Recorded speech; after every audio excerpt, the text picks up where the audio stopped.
السلام علیکم، میرا نام شجاع الحسن ہے. میں کمپیوٹر لیکچر کی حیثیت سے ایک سرکاری کالج میں کام کرتا ہوں.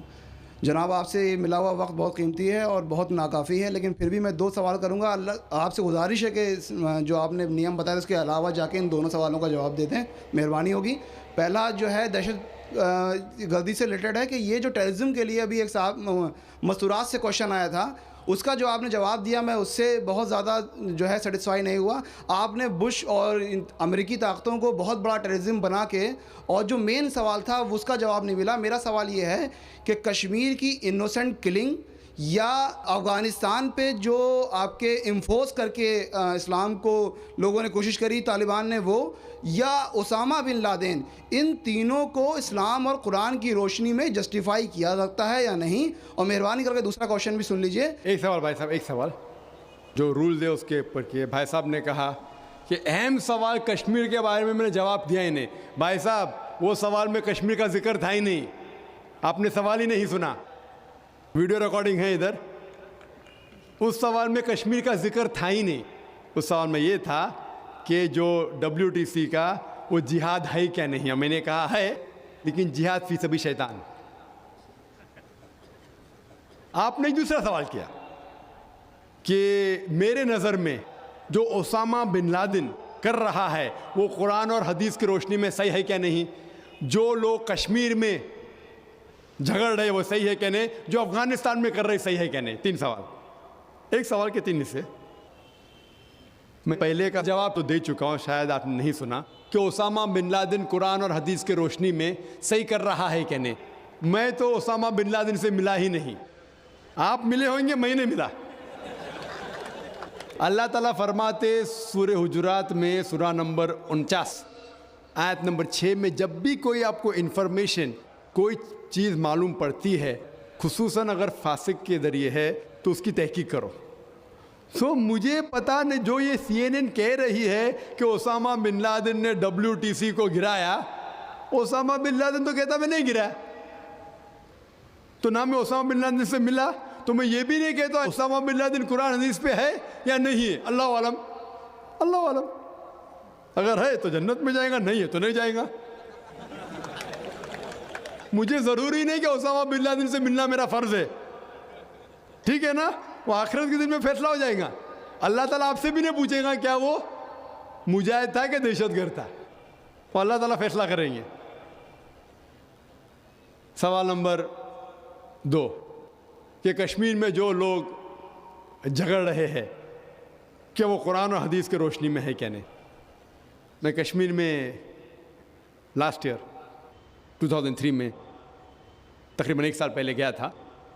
آپ دیکھتے کہ کشمیری لوگ الگ الگ وجہ کے لیے جھگڑ رہے ہیں. اگر وہ وجہ قرآن اور حدیث سے صحیح ہے تو صحیح وجہ، اگر خلاف ہے تو خلاف ہے. یہ کہنا کہ سارے کشمیر قرآن حدیث کے اوپر ہے یا سارے کشمیر نہیں ہے، یہ بالکل غلط ہے. کچھ لوگ قرآن اور حدیث کی روشنی میں جدوجہد کر رہے ہوں گے تو صحیح جہاد کر رہے. کچھ لوگ اپنے ذاتی فائدے کے لیے ایک دوسرے کا قتل کر رہے، وہ بالکل غلط ہے. تو ہم دیکھتے ہیں کہ کئی بار کئی لوگ اپنے ذاتی فائدہ اپنا بنا لیتے ہیں. تو میں یہ نہیں جانتا ہوں خصوصاً کون کشمیری کیا کر رہا ہے. تو اسی لیے یہ کشمیر عام لوگ قرآن حدیث پہ عمل کر رہے کیا نہیں، آپ کو اس سے پوچھنا چاہیے جو پالیٹکس کے اندر ایک ماہر ہے. اللہ تعالیٰ فرماتے سورہ نحل میں سورہ نمبر 16 آیت نمبر 43، اور اللہ تعالیٰ فرماتے سورہ نمبر 21 آیت نمبر 7 میں، فَاسْأَلُوا أَهْلَ الذِّكْرِ إِن كُنتُمْ لَا تَعْلَمُونَ. اس سے پوچھو جو اس فن کا ماہر ہے. میں پالیٹکس کے فن میں ماہر نہیں ہوں، میں دائی ہوں. تو کس طریقے سے جواب دینا غیر مسلم کو بولوں گا، لیکن پالیٹکس میں کشمیری لوگ کیا کر رہے ہیں، افغانی لوگ کیا کہہ رہے ہیں، وہ میں نہیں کہہ سکتا ہوں. میں اس فن کا ماہر نہیں ہوں. اگر کہوں گا تو قرآن کے خلاف جائیں گا. آپ اس سے پوچھو جو ماہر ہے. میں اس فن کا ماہر نہیں ہوں، میں دعوتی میدان کا ماہر ہوں. آپ بھگوت گیتا کے بارے میں پوچھئے، رامائن کے بارے میں پوچھئے، ہندوازم کے بارے میں پوچھئے، عیسائیت کے بارے میں پوچھئے. یہ افغانستان کے بارے میں یا کشمیر کے بارے میں میں اس فن کا ماہر نہیں ہوں. لیکن یہ جانتا ہوں میں کہ جہاں تک کہ افغانستان کا تعلق ہے، طالبان کا تعلق ہے، ہم دیکھتے ہیں CNN کے اندر کہ کئی بار BBC اور CNN میں دکھایا گیا کہ ایک طالبان ایک خاتون کو بے دردی سے مار رہا ہے. ارے طالبان خواتین کو مارتے ہیں ظالم لوگ. کیونکہ دائی ہونے کے حیثیت سے میں کئی ممالک کا دورہ کرتا ہوں. 2 سال پہلے میں ملیشیا میں گیا تھا. وہاں ایک شوہر اور بیوی سے ملاقات ہوئی جو ڈاکٹر تھے. بیوی گائنوکالوجسٹ تھی اور شوہر سرجن تھے. انہوں نے تقریباً 1 مہینہ افغانستان میں رہے اور انہوں نے کہا مجھ سے کہ یہ جو ٹی وی میں دکھا رہے تھے کہ طالبان لوگ خواتین کو مار رہے، یہ بالکل غلط ہے. میں نے پوچھا آپ کو کیسا پتہ غلط ہے؟ تو اس نے مجھ سے کہا، وہ میاں بیوی نے کہا، کیونکہ طالبان کو جو پگڑی باندھتے ہیں ان کے باندھنے کا ایک خصوصی طریقہ ہے. مثال کے طور پہ جب ہم عربوں کو دیکھتے، ہمارے لیے جو عجم ہے، ہمارے لیے سب عرب ایک جیسے پگڑی باندھتے، پھیٹا باندھتے، اپنا غترہ باندھتے. لیکن وہ عرب ہی جانتا ہے کہ سعودی غترہ باندھنے کا طریقہ الگ ہے، وہ اماراتی یو اے ای کا غترہ باندھنے کا طریقہ الگ ہے، وہ کویٹی کا غترہ باندھنے کا طریقہ الگ ہے. وہ پہچان سکتے. ہم نے اسی طریقے سے وہ طالبان کی پگڑی باندھنے کا طریقہ الگ ہے. وہ ڈاکٹر کہنے لگے مجھ سے کہ جس طریقے سے وہ بی بی سی اور سی این این میں دکھا رہے تھے طالبان خواتین کو مار رہے، وہ طالبان ہے ہی نہیں، وہ ایکٹر لوگ کو لے کے آئے تھے، لیکن بیوقوف تھے کہ ایکٹنگ میں برابر سے نہیں کیے، وہ کپڑے برابر نہیں تھے. میں نے تقریر سنی ایک رپورٹر جس کا نام ہے یوان ریڈلی. یوان ریڈلی ایک برٹش رپورٹر ہے. جب اٹیک ہوتا ہے امریکہ کا افغانستان پہ، بھائی صاحب کو دکھ ہو رہا تھا جب میں نے کہا کہ امریکہ ٹیررسٹ ہے. دکھ ہو رہا تھا ان کو. جارج بش اگر آپ کے رشتہ دار تو معافی چاہتا ہوں میں. تو یوان ریڈلی جو تھی، یوان ریڈلی ایک رپورٹر ہے، برٹش رپورٹر، سفید ہے، وائٹ یوروپین. اس کو بھیجتے ہیں افغانستان میں تحقیق کرنے کے لیے طالبان کے بارے میں. وہ سارے تحقیق کرتے اور پورے ٹائم وہ نقاب میں رہتی ہے، حجاب میں رہتی ہے. ایک بار کیمرہ گر جاتا ہے اور اس کا راز فاش ہو جاتا ہے تو طالبان اسے پکڑتے ہیں، 6 دن تک اسے قید کرتے ہیں.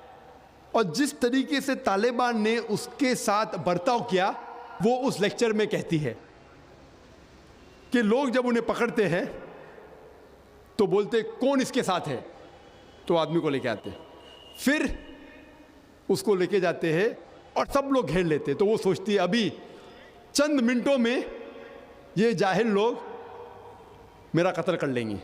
شاید ہو سکتا ہے کہ 10-15 طالبان میرا بلاತ್ಕಾರ کریں گے.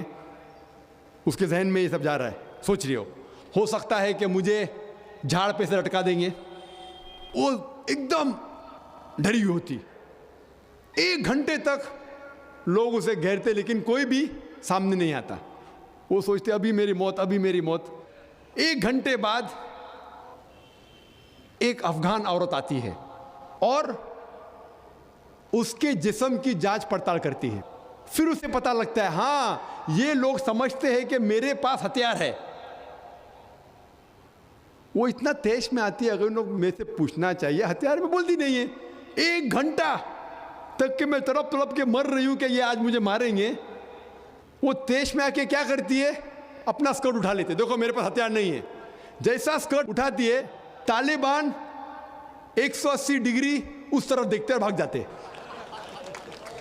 تو وہ کہتی ہے اپنے تقریر میں طالبان کو مارنے کے لیے بم گرانے کی ضرورت نہیں. وہ کہتی ہے اگر عورتوں کے کپڑے چھوڑیں گے تو طالبان مر جائیں گے شرم کے مارے. اور وہ تقریر کرتی ہے کہ اس عزت سے میری حفاظت کی 6 دن تک کے وہ طالبان لوگ نے. اور جب اسے پوچھا جاتا ہے سوال جواب کی نشست میں کیا آپ کو لگتا ہے کہ القاعدہ نے WTC کو گرایا، تو وہ یوان ریڈلی کہتی ہے میرے حساب سے القاعدہ موجود ہی نہیں ہے. یہ اس کا کہنا ہے، میرا کہنا نہیں. اور جب اسے آزاد کیا جاتا ہے 6 دن کے بعد، اور جب باقی رپورٹرز پوچھتے آپ کے ساتھ کیا سلوک کیے، تو انہوں نے کہا اتنا اچھا حسن سلوک کیے کہ رپورٹ کے اندر ہی نہیں آیا. اور اس نے صرف یہ وعدہ دی تھی کہ میں انگلینڈ جا کے واپس سے قرآن مجید کا ترجمہ پڑھوں گی. تو وہ جاتی ہے اور چند مہینے بعد قرآن کا ترجمہ پڑھتی ہے اور اس کے بعد وہ اسلام قبول کرتی ہے. تو اس کے نظریے سے طالبان ایک دم معصوم ہیں, ان کے اوپر ظلم کیا گیا تھا. تو آپ مجھے پوچھیں گے بھائی طالبان کیا قرآن و حدیث کی روشنی میں صحیح ہے؟ تو اس کا نظریہ اگر لیں گے, جو غیر مسلم تھی یوان ڈیڈلی, ابھی ماشاءاللہ حجاب بھی کر رہی ہے, وہ یورپین حجاب کر رہی ہے ماشاءاللہ, تو اس کے نظریے سے بھائی طالبان اچھے لوگ ہیں. تو اسی لیے نظریہ بدلتے جاتا ہے. امریکہ کے حساب سے طالبان ظالم لوگ ہیں. تو میڈیا ایسی چیز ہے کہ کوئی بھی ہیرو کو زیرو بنا سکتی ہے. They can make day into night black into white, day into night black into white. Hero کو زیرو بنا سکتی ہے, کوئی ولن کو بھی ہیرو بنا سکتی ہے. تو اسی لیے قرآن مجید میں اللہ تعالیٰ فرماتے کوئی بھی چیز آپ کے پاس آتی ہے اس کی تحقیق کرو تیسرے کو پہنچانے کے پہلے. تو اسی بنیاد پہ میں نے کہا تھا, کیا نام ہے, اسامہ بن لادن کو جانتا ہوں نہ, یہاں کیا ہو رہا ہے پتہ نہیں مجھے, افغانستان بھی میں نہیں گیا ہوں, لیکن یہ رپورٹ کے ذریعے یہ پتہ لگتا ہے کہ یہ جو امریکہ کر رہی ہے اپنے میڈیا کے ذریعے یہ شیطانی حرکت جو غلط فہمی پھیلا رہی ہے, اس کی سزا تو انشاءاللہ انہیں ملیں گی. اسی لیے میرے نظریے سے جارج بش نمبر 1 ٹیررسٹ ہے. آپ کو دکھ ہوائے گا. جب میں لندن میں گیا تھا, وہاں ایک تقریر کی اور میں جواب دیا, تو ایک نوجوان اٹھ کے کہتا ہے کہ جارج بش کو ہم دعا کرتے ہیں کہ اللہ تعالیٰ اس کا قتل کرے. تو میں نے کہا میں تو یہ دعا نہیں کروں گا, کیونکہ اللہ کے رسول نے جو دعا کی, جو سب سے زیادہ دشمن اسلام کے خلاف جو تھے محمد صلی اللہ علیہ وسلم کے دور میں, دونوں کا نام تھا عمر. تو اللہ کے رسول نے یہ دعا کی کہ کم از کم ایک عمر کو ہدایت دے. تو میں یہ دعا کرتا ہوں کہ کم از کم اللہ